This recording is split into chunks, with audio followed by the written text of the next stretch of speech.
Como você olha e julga o seu comportamento diante das circunstâncias do dia a dia? Como você olha e julga o comportamento do outro diante das mesmas situações?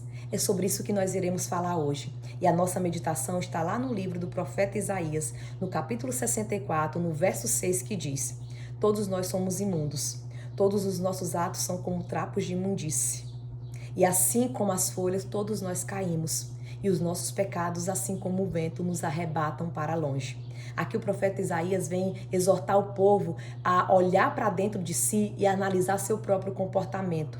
Ao invés de estar observando a vida do outro, apontando as falhas do nosso vizinho, do nosso irmão, ele convida a termos um olhar mais apurado e mais interno sobre o nosso comportamento, sobre as nossas escolhas, sobre como nós estamos vivendo diante das situações do dia a dia.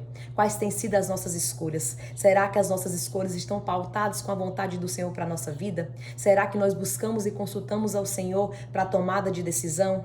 Será que o pecado que eu aponto na vida do outro, né, o pecado de estimação que eu pratico todos os dias, por isso que eu tenho tanta legalidade e tanta propriedade para apontar o defeito e as falhas dos outros? E aqui a palavra de Deus declara: todos nós somos imundos. E aqui a imundície que ele se refere é a impureza do nosso coração, é a maldade que está nas nossas palavras, é o nosso comportamento malicioso e muitas vezes um comportamento que não revelam a presença de Deus na nossa vida. Mas somos tão práticos e tão ágeis para acompanhar a vida do outro e lançar julgamentos condenatórios que a palavra de Deus nos convida hoje para deixarmos de lado a vida do outro e cuidarmos da nossa. Observar o nosso comportamento, observar as nossas escolhas e atitudes. Será que as nossas escolhas estão condizentes com o que eu declaro todos os dias sobre a nossa vida?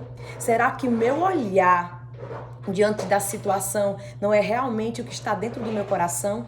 Será que as palavras que eu pronuncio, elas geram vida ou morte? Será que ao olhar para o pecado do outro, eu analiso com condenação ou eu estendo a mão com misericórdia?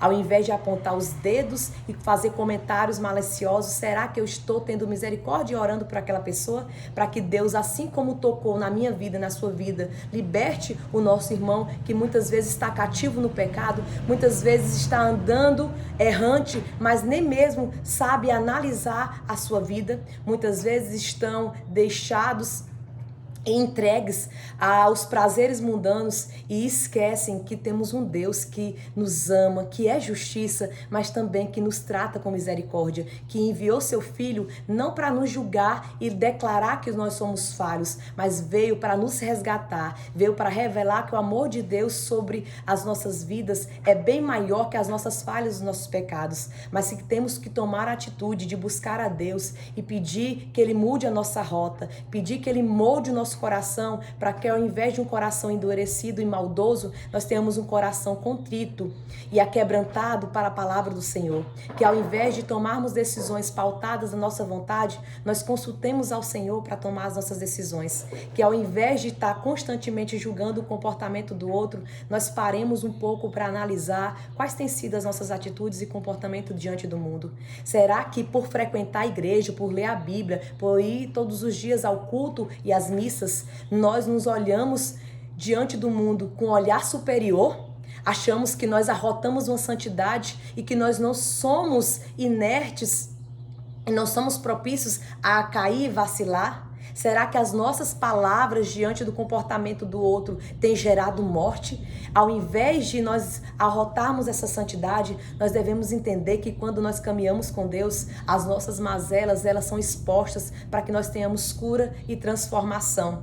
Que ao invés de ficar inerte, parados, somente analisando o comportamento do outro, nós devemos dar um passo de fé e reconhecermos que nós somos falhos e que nós precisamos constantemente da presença de Deus para nos mantermos de pé, para caminhar com a caminhada que não vem nos separar do mundo como pessoas melhores, mas que Deus, assim como olha para mim e para você, Ele olha com o outro com um olhar de amor. e quer que tenhamos esse olhar de amor, quer que reflitamos a luz de Cristo com a humildade de reconhecer que nós falhamos, que nós pecamos, mas que nós precisamos todos os dias buscar pela misericórdia de Deus e que a graça que Ele derrama sobre a nossa vida não é sobre as nossas obras ou os favores que nós fazemos no dia a dia, mas é a misericórdia e a graça de Deus e a justiça de Deus que é diferente da justiça humana. É o amor que sobrepuja todas as nossas falhas. É um amor que nos revela que quando caminhamos com Deus, nós passamos a ter um olhar de amor e de misericórdia para aqueles que estão caídos. É um olhar que ao invés de julgar, nós dobramos os joelhos para orar. Para que assim como eu e você tivemos um dia um encontro com o Senhor, nós possamos ver os nossos serem alcançados. E que a nossa busca no Senhor, ela será até a eternidade.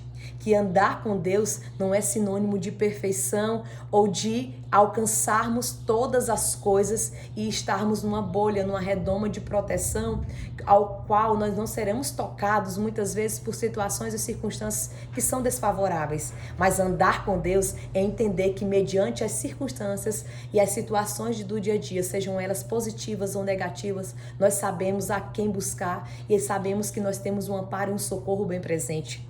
É saber que andar com Deus é ter humildade de amar o nosso irmão assim como Jesus nos amou. É ter a misericórdia e estender a mão para aqueles que estão caídos. É falar palavras que geram vidas. É alinhar a nossa fala com o nosso comportamento. É entender que o Evangelho, ele traz libertação, mas ele também traz um olhar para dentro de si, para analisar o nosso comportamento, para entendermos que aquilo que nós temos propriedade para falar do outro é aquilo que nós praticamos no nosso interior. Nós só temos propriedade para falar do pecado alheio quando nós o já praticamos, porque ninguém fala do que você não conhece. Nós só falamos daquilo que nós já vivemos ou conhecemos. Por isso, no dia de hoje, essa palavra vem exortar para que eu e você entenda que os nossos comportamentos longe de Deus, eles são trapos de imundície. E se você for pesquisar o que eram os trapos de imundície, naquela época, eram os panos que as mulheres usavam para segurar o seu fluxo menstrual e que logo era descartado, que não tinha utilidade nenhuma. Será que nós estamos comparados com trapos de imundície? Será que nós não observamos que os nossos pecados nos afastam da presença de Deus? Que as nossas mazelas são justamente um caminho que nos leva a buscar a Deus numa total dependência, sabendo que nós somos falhos e fracos e que nós precisamos sim da misericórdia dele todos os dias?